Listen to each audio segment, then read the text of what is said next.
J.K. Rowling is leaping to the defense of a student who claims she was driven from her private school after challenging the transgender ideology of a guest speaker. Utterly shameful, the Harry Potter author tweeted Tuesday in response to a report of the story.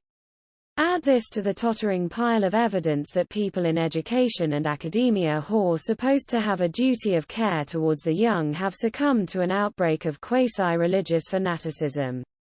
The girl's crime, saying sex exists. Per a report from The Times, the 18-year-old student told the outlet, the language the speaker was using was implying critical theory took precedence over biological reality in defining women. When I questioned that, she said it wasn't an issue of semantics. She said trans people don't have basic human rights in this country. Afterwards, I spoke to her and said I'm sorry if I came across as rude. The report further maintained that while other students were initially supportive of the student, they later turned and accused her of transphobia. The student ultimately left the school in September after she said personnel told her she would be relegated to working in the school's library if she said anything provocative. Rowling has been outspoken in recent years about her own views on sex and gender.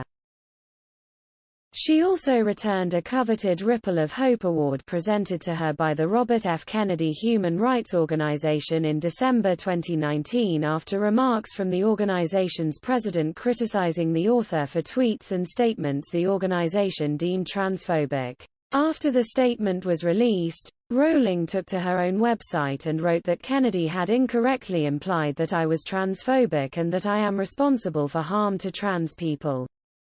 As a long-standing donor to LGBT charities and a supporter of trans people's right to live free of persecution, I absolutely refute the accusation that I hate trans people or wish them ill, or that standing up for the rights of women is wrong, discriminatory or incites harm or violence to the trans community, Rowling maintained.